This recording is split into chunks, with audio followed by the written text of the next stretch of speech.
How's it going, everyone? It is K Limited here, and today we are going to be checking out this Fortnite Festival controller from CRKD. I've never opened a controller from these guys, but I saw this controller, and I thought it was awesome because it has those Guitar Hero style buttons on the bottom here, and it actually reminds me of, there used to be this little attachment that you would use on the regular DS for a Guitar Hero, and it kind of looks like that, and this controller is for the band mode. So I'm excited to check this out because I do really like the festival mode.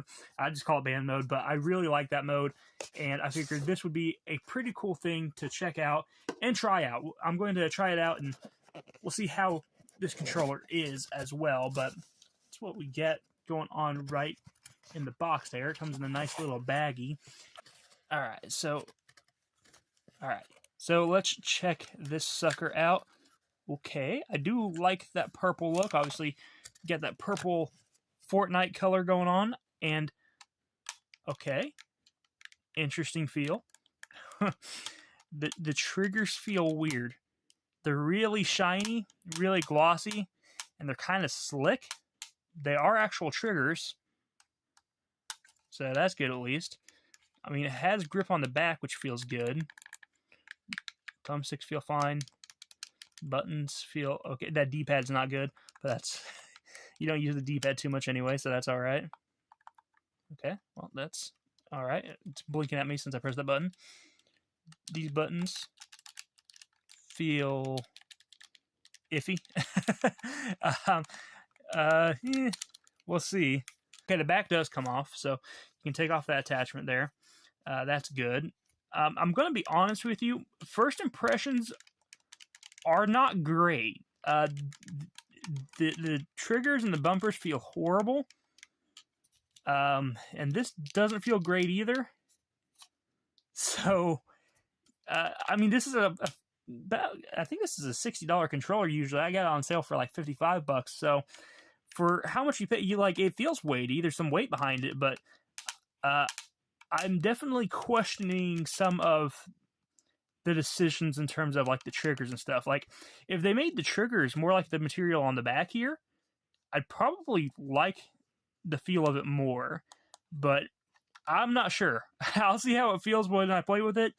But first impressions, honestly, I'm not super impressed with them. Now, I think that these pop off as well, so you can swap these if you want, so that's kind of cool. There's a little bit of customization there, and you have paddles on the back, so there's that. And it is USB-C, which is nice, but okay, I'm going to go try that one. Maybe it will surprise me. I do like the way it looks, though. I love the way it looks. Hopefully, I like the way it plays. It does come with a strap as well. You can strap this onto your hand when you're playing the guitar mode on it, or if you're doing the festival mode. And then you do have, of course, the USB-C cable that comes with it. And yeah, so you do have all that stuff as well. So here's some gameplay of me trying some different games out with the Neo S CRKD controller. And the first thing I tried out was Fortnite Zero Build Mode, and I just wanted to see how it was in a regular Battle Royale setting. And the controller itself, once you get used to holding it, it's not uncomfortable. The biggest problem really still is just the triggers. The triggers are not great. They feel like your fingers are going to slide off of them, and they just really need some sort of texture on the actual triggers to make it so your fingers don't slip off.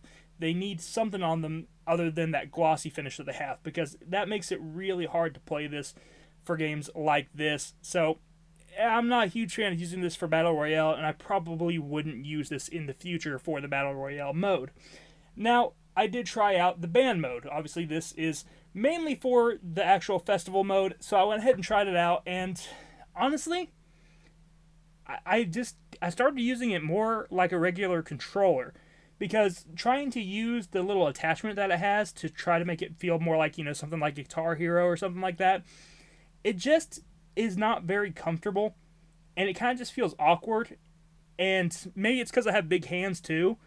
It just felt really off trying to press those small buttons on the controller with just one hand. And then you also have to press overdrive at the same time, and the overdrive, you can either press one of the paddles on the back for overdrive, or you can press the trigger, but I feel like you have to use another hand to do that. So either way, you're still putting two hands on the controller. So at that point, why not just use the controller the regular way?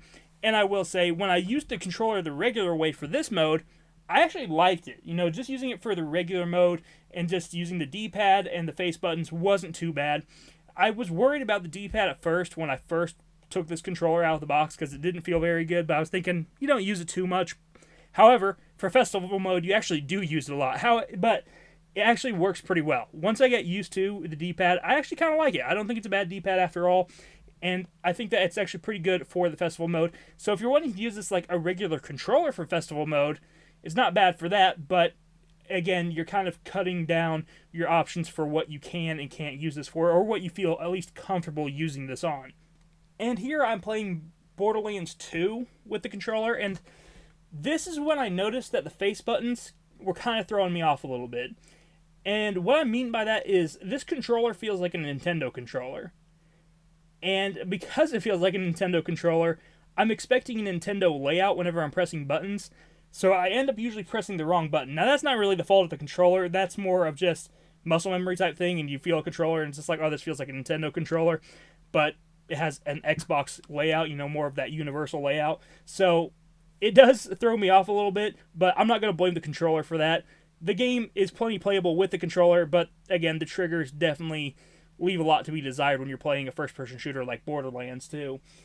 And then the last game I tried is actually probably the game it worked the best with, and I think that's because the game is very simple. You know, it's called Stardust Skate, and it is a simple runner-style game where you're just controlling a character on a skateboard, avoiding obstacles, and you're kind of jumping up around them, and, you know, just trying to go through these obstacle courses really fast, and trying to get to the end of the level each time. And it works the best for this. And I think the reason why it does is because I never have to use the triggers in this game, right? This is a really basic game. So just like D-pad and some of the face buttons, and that's basically it. So you can completely ignore the triggers, which is probably the best way to use this controller, is on games where you can just completely ignore the triggers. Now, you see, in festival mode, you have to use the trigger, but you only have to use it every now and then for overdrive, right? So it's not really a huge deal.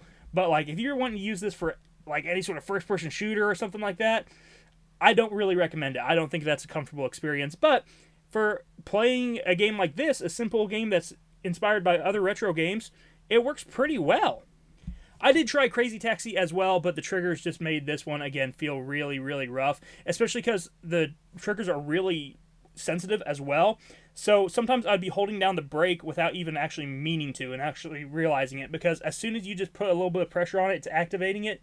So I was braking and not even realizing it. So I'm not a huge fan of the sensitivity on these triggers, and I don't really like this controller for racing games either. So that's kind of unfortunate, or at least, you know, driving games.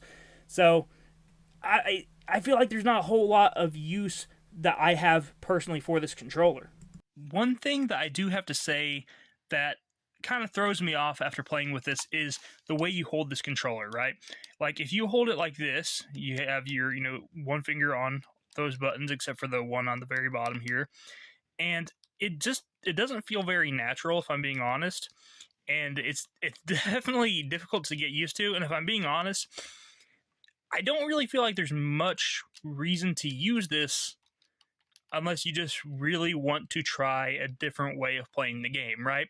It is kind of fun to use it just because it's like, oh, look, a different way to play Fortnite Festival, but it's definitely not going to be my preferred way of playing, right? Like, if I want to get a good score, I'm going to keep using the D-pad and the face buttons every time. And I will say, once I started using the D-pad and the face buttons in the actual festival mode, I actually didn't mind the way that they felt. I thought they felt pretty good, but they're not perfect by any means, you know? Now, there is a controller that actually this reminds me of, and when I show it to you, it might make you run away from this controller, because it actually is kind of similar with the way it feels, and that's the Hyperkin controller from the Retron 5. As you can see, it's honestly, it's about the same size, you know. So size wise, it's about the same. It's basically just a brick. The handles are a little bit better on this, but you know, it's better material. This Fortnite Festival controller is better material than the Hyperkin one. However, the buttons, the glossy buttons, Those are very similar. Again, higher build quality on this Fortnite Festival controller for sure, but it does feel like I'm holding this controller whenever I am playing a game. It just feels like, obviously, better materials and stuff like that, but it's a very similar, just kind of like brick in the hand feel.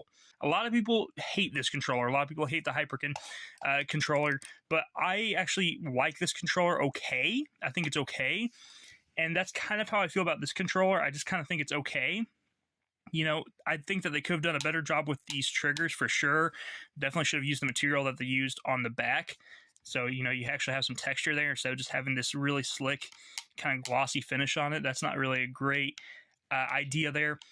And I don't mind the shape of it, right? The shape of it is like, it's a retro controller, basically, right? So if you like a retro style controller, you'll probably like the size of this, but it's not the most comfortable thing in the world, right? But I could see me using this for some older video games. I mean, that's basically what I use this for, right? I mean, this is for older video games as well.